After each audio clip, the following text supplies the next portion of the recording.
सहनाववतु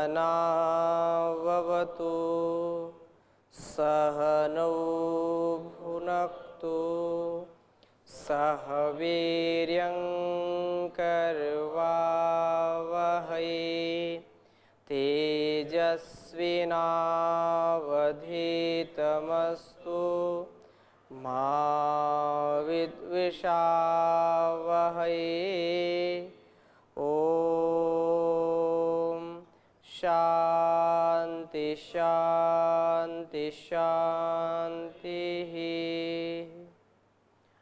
वैदिक जीवन पद्धति की इस कक्षा में आप सबका स्वागत है, अभिनंदन है। विगत कई दिनों से हमने धर्म की परिभाषा को समझने का प्रयास किया और बहुत ऐसे प्रसंग आए जिससे हमको एक नया प्रकाश मिला। धर्म की जो उपयोगिता है, धर्म का जो स्वरूप है, धर्म का जो गुण है, उसको समझ करके हम अपने जीवन में उसका आधान करेंगे तो इससे हमारी संतति, हमारा परिवार, हमारा संसार और हमारा ये पूरा परिवेश व्यष्टि से समष्टि सभी खुशहाल और अपने अपने कर्तव्य के पालन में सदा निरत रहते हुए सुख और समृद्धि को, उत्कर्ष को, वृद्धि को प्राप्त होंगे।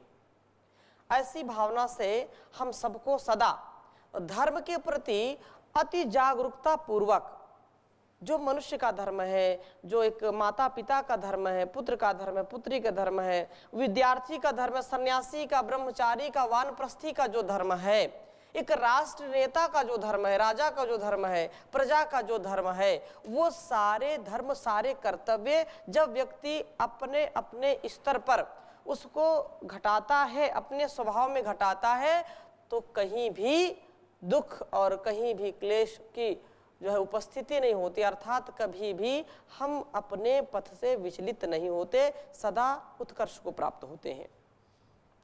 तो धर्म में हम सदा निरत रहें और यही बात यहाँ पर कही गई है कि सुखार्था सर्वभूतानाम। यदि जीवन में आप सुख की चाहना करते हैं, सुख की इच्छा आपको है, तो धर्म का पालन जरूर करें, क्योंकि बिना धर्म पालन के हमारा जीवन सार्थक नहीं होगा। और मनुष्य जीवन की सबसे बड़ी जो मांग है, जो डिमांड है, वो क्या है?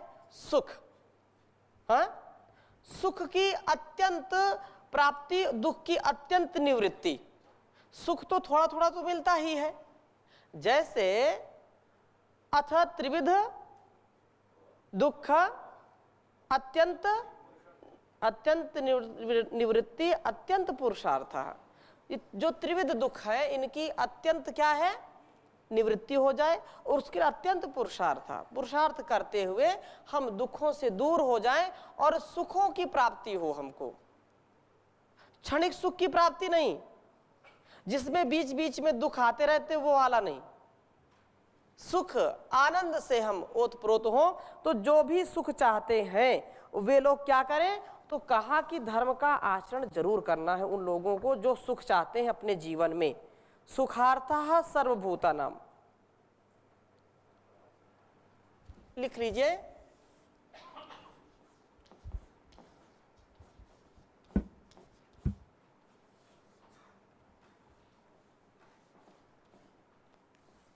सुखार्थः सर्वभूतानाम।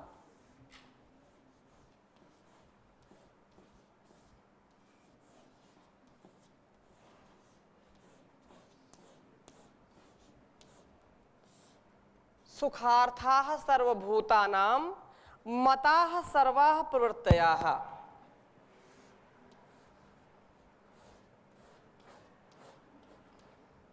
मताः सर्वाः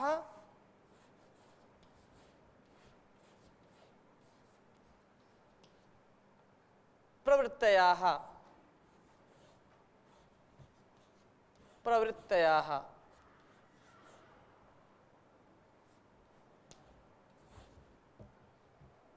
सुखं च न बिना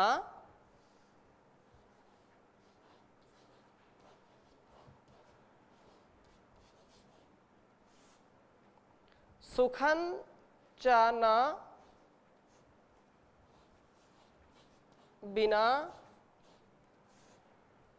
बिना धर्मात्।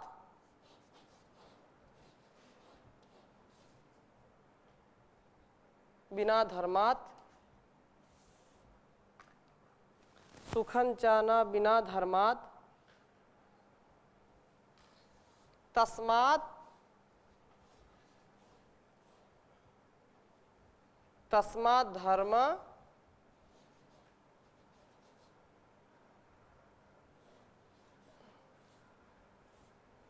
धर्म परो भवेत्।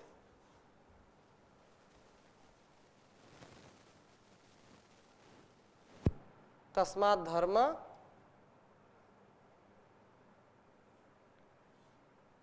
परो भवेत्। भवेत् लिख लो यहां पर, एक बार उच्चारण करेंगे। सुखार्थः सर्वभूतानां मतः सर्वः प्रवृत्तयः सुखं च न विना धर्मात् तस्मात् धर्म परो भवेत्। सभी की इच्छा होती है कि वो सुखी हो, तो इसके लिए क्या करना है? संसार में प्रत्येक प्राणी की जो सब प्रवृत्तियां सुख की प्राप्ति के लिए होती हैं। सुबह से शाम तक हम जो कुछ भी करते हैं किसके लिए करते हैं? सुख की प्राप्ति के लिए करते हैं। यहाँ पर हम सत्संग भी कर रहे हैं तो किसके लिए कर रहे हैं? सुख की प्राप्ति के लिए कर रहे हैं। भोजन, आहार, विचार, व्यवहार, सोना, जागना, उठना, बैठना, ये किसके लिए हो रहा? सारे व्यवहार किसके लिए हैं? सुख के लिए। कोई पुरुषार्थ कर रहा है, धन की प्राप्ति करना चाहता है, तो भी उसमें क्या है? सुख की कामना से वो करता है कि धन आएगा तो धन से चीजों को उपलब्ध करेगा तो उससे सुख मिलेगा। सारी प्रवृत्तियां किसके लिए होती हैं? सुख के लिए होती हैं। तो ऐसी स्थिति में कहा कि सुखं च न बिना धर्मात्। यदि व्यक्ति, जो सभी सर्वभूत हैं, सभी प्राणी जो हैं, वो सब अनेक प्रकार के सुखों में अपने को प्रवृत्त करते रहते, सारी प्रवृत्तियां, सारे व्यवहार, देखना, सुनना, जो भी है वो क्या है? सुख के लिए। कोई भी व्यक्ति क्षण भर के लिए दुख नहीं प्राप्त करना चाहता है। दुख की अत्यंत निवृत्ति हो जाए, कभी दुख मिले ही नहीं। आदि व्याधि से हम बचें, आदि दैविक, आदि भौतिक, आध्यात्मिक दुखों से हम बचें, सबकी प्रवृत्ति होती है। किंतु सुख बिना धर्म के कभी प्राप्त नहीं होता है। यदि धर्म नहीं है हमारे जीवन में, व्यवहारिकता नहीं है, धर्म के प्रति जागरूकता नहीं है, तो बिना धर्म के कभी भी सुख प्राप्त नहीं होगा। इसलिए प्रत्येक प्राणी को धर्म का पालन करना चाहिए। प्रत्येक प्राणी को धर्म में रत रहना चाहिए। धर्म में रति होगी तभी हमारा कल्याण होगा, इसके बिना कल्याण हो ही नहीं सकता है। लेकिन लोग सब कुछ पूछते हैं, धर्म की चर्चा बहुत कम लोग कर पाते हैं।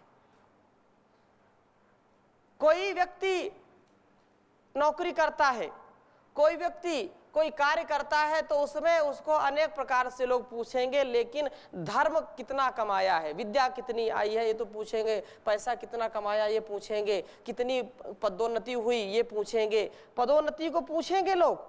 लेकिन आज तक कोई ये नहीं पूछता है कि क्यों जी तुम्हारी धर्म में कितनी उन्नति है, धर्म कितना कमाया। जो हमारे साथ जाने वाला है धर्म, जिससे हमारी सद्गति की प्राप्ति होगी, उस चीज को कोई पूछने वाला नहीं है। इसी कवि ने कहा, कोई पूछता है तनख्वाह कितनी, कोई पूछता बैंकों में रुपया कितना जमाया है, बैंक बैलेंस कितना किया है। कोई पूछता है लाला शादी में तुम्हारे ससुराल से भी कितना नगद माल आया है, शादी हुई, बहू आई, अच्छा कितना दहेज वहेज दिया। जो धर्म की बात है उसको नहीं पूछेंगे, जहां आत्मोन्नति का प्रश्न है, जहां जीवन की उन्नति का प्रश्न है, उस पर किसी का प्रकाश जाता ही नहीं है, कोई पूछता ही नहीं है, और इसी में वह व्यक्ति जूझता रहता है।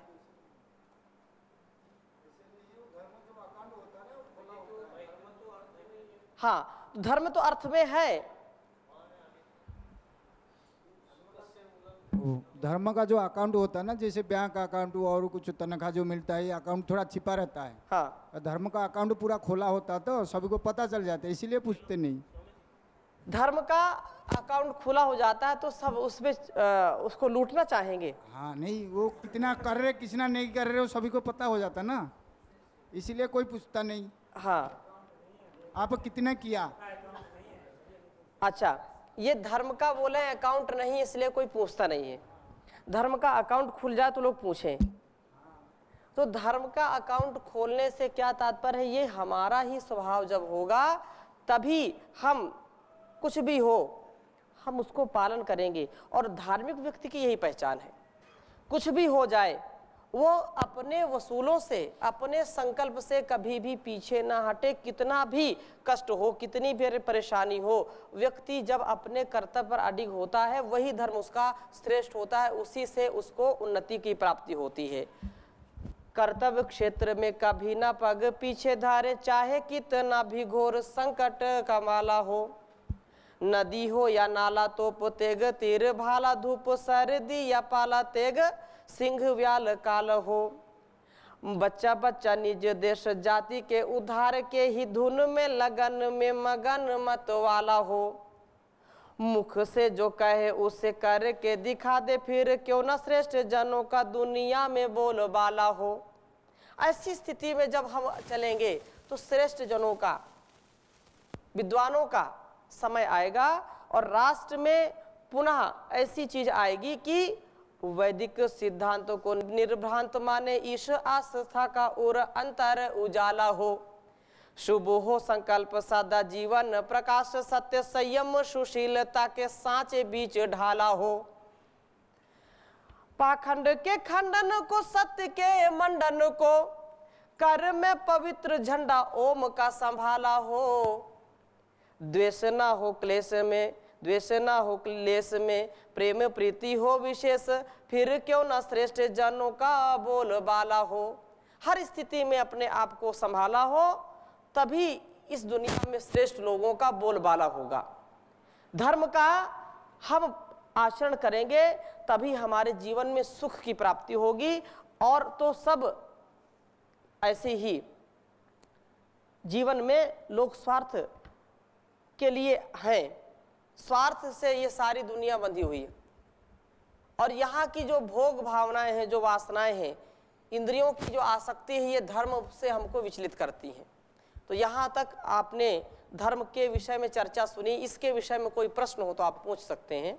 जी ओम आचार्य जी। जी आचार्य जी, धर्म के बारे में इतनी चर्चा चली, इतने श्लोक आए, और भी कई ग्रंथों में धर्म के बारे में कहते हैं। जी जैसे हम किसी निर्गुण निराकार वाले के पास जाए तो वो अपने जान से उसको बता देता है, एक साधक को। जी या कोई मूर्ति पूजक के पास जाए, वो अपने दृष्टि से उसको बता देता है कि इस पर इतना दूध फूल चलाओ। जी एक सामान्य व्यक्ति के लिए भ्रम रहता है, वो जितने तत्वज्ञानी व्यक्ति के पास जाता है उतना ही उसको भ्रम में डाल देता है धर्म के नाम पर। तो ये सभी ग्रंथों में जैसे सभी, इसका एक सार क्या होगा जो धर्म का पालन। अब सभी जैसे धर्म के आधार ग्रंथ बताए, वेद उपनिषद आदि, ये सभी सामान्य व्यक्ति नहीं पढ़ सकता है जी आज की इसमें। हाँ, और वो उस कैसे इस धर्म को जाने, कैसा अनुकरण इसका करें। इसके लिए तो कल जैसे पीछे की कक्षा में हमने चर्चा की थी कि वेदा स्मृति सदाचारा और स्व आत्मा का जो स्वाचा प्रियमात्मनम, अपने आत्मा का प्रिय आचरण करते हुए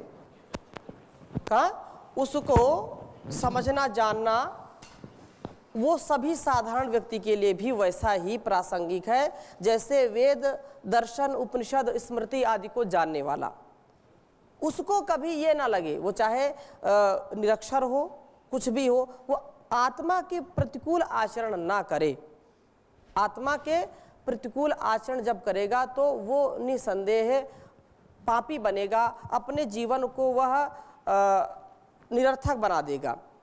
एक बात जो आपने पूछी है उसके विषय में, जैसे पीछे कक्षा में पढ़ा था कि परोपकाराय पुण्याय पापाय परपीडनम। तो परोपकार तो सभी समझते हैं ना। एक छोटा सा हम कार्य किसी को एक गिलास पानी भी उठा के देते हैं तो मन में क्या आती है? प्रसन्नता आती है। ये उपकार है, किसी प्यासे को पानी पिला दिया। यहाँ कोई वेद शास्त्र की बात थोड़े है। जो व्यक्ति भूखा है और उसको किसी ने रोटी खिला दी तो जो रोटी खिलाने वाला व्यक्ति है उसको प्रसन्नता होती है। वो क्या है? आत्म प्रसन्नता, प्रिय आत्मन, अर्थात उसको प्रिय लगता है। इसलिए उसको निसंदेह ऐसा मानना चाहिए कि यही धर्म है और इसी से हमारा कल्याण है। इसमें और कोई विशेष विस्तार की आवश्यकता नहीं है। आचार्य जी, इसमें श्री कृष्ण जी भी कहते हैं कि ये मे मथमिदम नित्यम अनुतिष्ठन्ति मानव श्रद्धावंतो न सूयन्तो मुच्यन्ते तेपि कर्म भी। कर्म से छूट जाता है और ये धर्म का पालन भी उसको बताया गया है। वो धर्म का अनुकरण करके ही कर्मों से छूट पाता है। वो जैसे अनुष्ठान कहते हैं उसको, शास्त्रों आदि का, जैसे वेद पढ़े उपनिषद पढ़े तभी उसको मुक्ति मिल जाएगी। जैसे अभी आपने कहा कि एक भूखे को अन्न खिलाना भी धर्म है, प्यासे को पानी पिलाना भी धर्म है, पर उसमें तो ठीक चलता है, पर उसका जब किसी विद्वान से पाला पड़ जाता है, किसी धर्मात्मा से पाला पड़ जाता है, वो उसको और भ्रमित कर देता है। जो व्यक्ति भ्रमित कर दे वह धार्मिक हो ही नहीं सकता। धर्म का मर्म जानने के बाद कोई भ्रमित हो ही नहीं सकता है। और जो आप बोल रहे हैं कि विद्वान के पास जाता है तो उसको वह धर्म बिल्कुल उसमें लगता है कि और विषम परिस्थिति में आ गया, धर्म को ओझल कर देता है। तो वो ओझल करने वाली बात नहीं, बिल्कुल सीधी सी बात बता दी कि अष्टदश पुराणेषु व्यासस्य कथनम द्वयम। जो दो ही कथन है कि दूसरों की जो है, जब किसी की प्रसन्नता के लिए कोई कार्य करे तो वह धर्म है, और किसी को हम पीड़ा देते हैं तो वह पाप है, वह अधर्म है। ठीक है? और कोई? स्वामी जी। ओम स्वामी जी। जी। धर्म वाले लोग सुखी रहते हैं, लेकिन अभी तो ऐसे देखने में तो अधर्मी लोग ज़्यादा सुखी दिखते हैं, क्योंकि वो भोग विलास सब में रहते हैं, उनके पास धन वैभव रहता है। ऐसा नहीं है जैसा आप बोल रहे हैं, क्योंकि व्यक्ति बाहर से तो आपको दुखी नजर आता है, लेकिन जो धर्म का पालन करता है वो अंदर से सदा सुखी रहता है। आर्थिक दृष्टि तो वही लोग संपन्न रहते हैं, अधर्मी लोग। आर्थिक दृष्टि आप उनको देखें जो ईमानदारी से आज सेवा करते हैं, कार्य करते हैं, कोई व्यापार करते हैं। ईमानदारी का व्यापार आज सर्वोपरि है, और जो मिलावटखोर हैं उनका व्यापार कुछ दिन चलता है, इसके बाद ध्वस्त हो जाता है। और जो ईमानदारी से करता है, जो शुद्ध चीज़ों का जो है वितरण करता है, वो कभी भी जो है चीज़ों को पूरा नहीं कर पाता। स्वामी जी, हाँ, ये धर्म का जो डेफिनेशन संज्ञा जो है, सबसे पहले आपने दिया है सा विद्या विमुक्त है। जी। इसका ये तटस्थ लक्षण होगा या आधारभूत लक्षण होगा ये? और एक है जी, जो सबसे पहले जो बोला था, यह तो एक बुद्ध है निश्रेष स्वधर्म हो स्वसिद्धि। जी जी, तो वो सब मिलाकर के हाँ, मतलब सर्वमान्य जो डेफिनेशन है, जो संज्ञा जो है, वो क्या होगा? जहाँ अभी जो बोला है, जो परपीडनाय अधर्म और परपुण्याय धर्म, ये कौन सा होगा? सर्वमान्य जो है, एक ही डेफिनेशन होना चाहिए धर्म का। डिफिनेशन एक ही है, परंतु अनेक शास्त्रों से, अनेक ग्रंथों से हम इन चीज़ों को समझ रहे हैं कि जिस चीज़ में आपको रुचि हो जाए, जिस परिभाषा को आप समझ लें, वैसा जीना शुरू कर दें। अनेक बातों से हम कभी कभी वो चीज़ समझ लेते हैं जो एक चीज़ से नहीं समझ पाते हैं। यदि एक चीज़ के लिए बोल दिया जाए तो फिर व्यक्ति उसी पर दृढ़ हो जाता है और वो सोचता है कि ये फिर दूसरा कार्य धर्म नहीं है। इसलिए इतने बिंदु जो भी लिखाए गए हैं, जो भी शास्त्रों में बताए गए हैं, वो धर्म के ही स्वरूप होते हैं।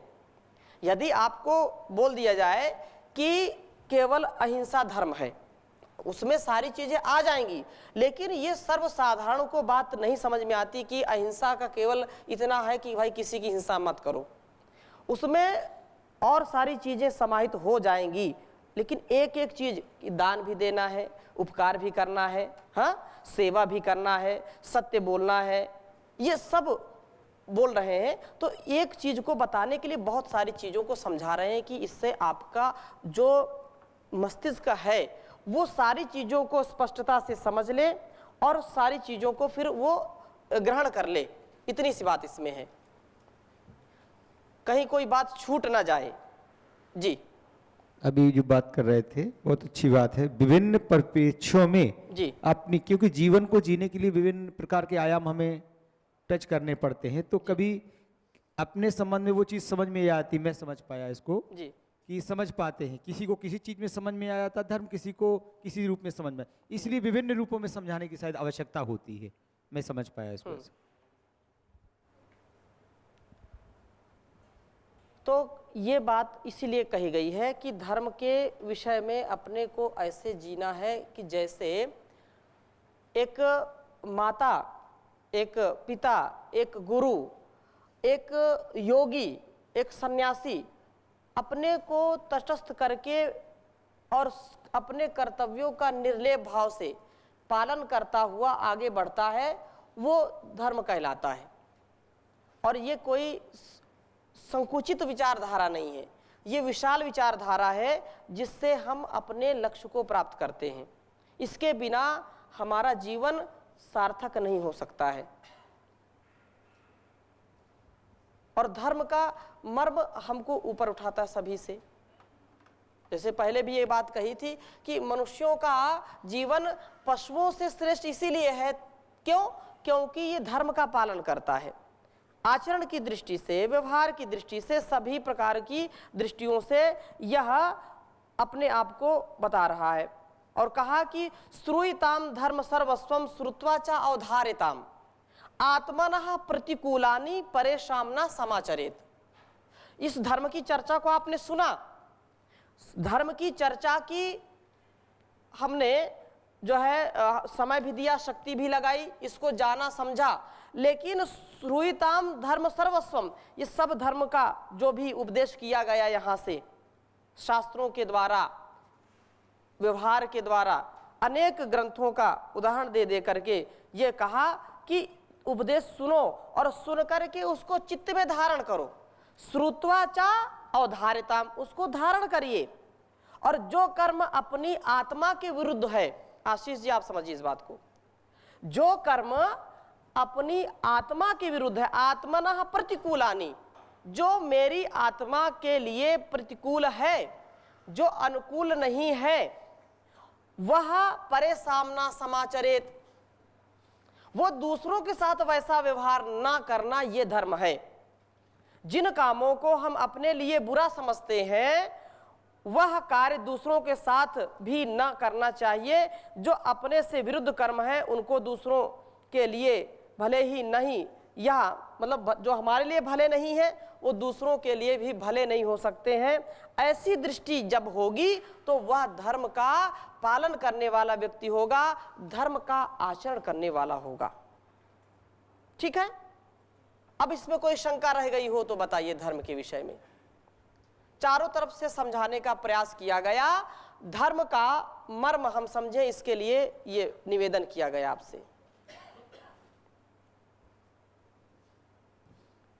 ओम आचार्य जी, जी, अगर कोई साधक अगर बाहरी जगत से संबंध ही ना रखे, हाँ, जैसे कर्म तो होते ही उससे, पर जैसे समुदाय से कोई कर्म ना हो जाए, उसके कोई एकांत में रहे, जी, तो उसको तो फिर ये धर्म की ये बातें आएंगी नहीं, ना धर्म भ्रष्ट होने की बात आएंगी, ना धर्म बढ़ने की बात आएंगी। तो वो सहजता से उस शांति को प्राप्त हो जाएगा जो मनुष्य जीवन में आके होनी चाहिए उसको। इसको पूरा पूरा नहीं कह सकते ऐसा। हाँ, ये ठीक है कि उसने एकांत जीवन को अपनाया है, लेकिन उसकी भावना यदि उस पूरे समष्टि के प्रति है तो उसकी संवेदनाएं भी लोक को प्रभावित करती हैं।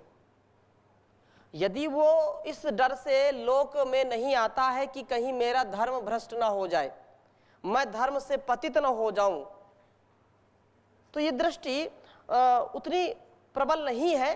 परंतु यदि ऐसा कोई व्यक्ति है कि नहीं, सब तो नहीं हो सकते, यदि सब ऐसे होंगे तो धर्म और इस सांसारिक व्यवहार को कैसे कौन आगे ले जा सकता है। जो आप उनके जीवन को देखें, जो विद्वान हुए, धार्मिक हुए, उन्होंने साधनाएं की पहले, फिर आकर के संसार में व्यवहार किया, लोगों को रास्ता बताया, सुपथ की ओर जाने का जो है उनको प्रेरणा दी कि ये मार्ग है, ये मार्ग है। चाहे अनेक महापुरुषों के आप जीवन को देखें, महर्षि दयानंद, विवेकानंद, गौतम बुद्ध और जो भी विद्वान हैं, ये सब अपने आत्मज्ञान को बढ़ाने के बाद लोक कल्याण के लिए बाहर आए हैं। महर्षि जो है अरविंद को देखें, उन्होंने भी बहुत संघर्ष किया, बहुत ध्यान किया, लेकिन वो जन कल्याण के लिए अपनी जो अनुभूति है, अपने जो अनुभव हैं, वो दूसरों को प्रेरित करें, यही तो जीवन है।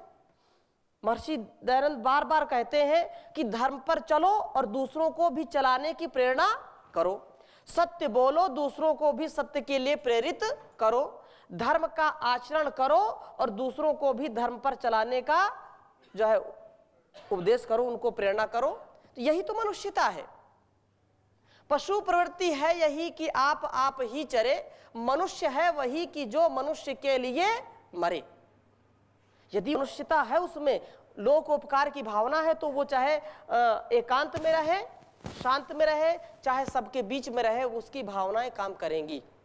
भले ही वो मौन हो जाए, वो कुछ ना कुछ, किसी ना किसी प्रकार से लोक कल्याण करता ही करता है। केवल अपने लिए नहीं जीता वो। जो सच्चा योगी है, जो सच्चा व्यक्ति है, विद्वान है, धार्मिक है, उसकी प्रेरणाएं सबके लिए हितकारी होती हैं, सबके जीवन में सुख का आधान करती हैं।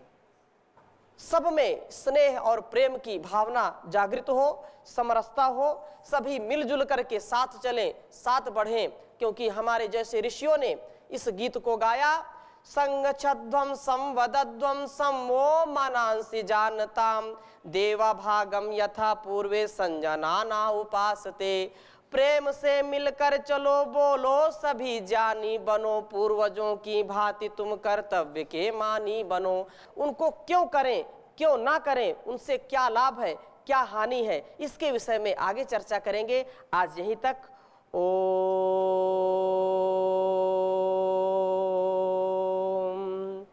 शांति शांति शांति।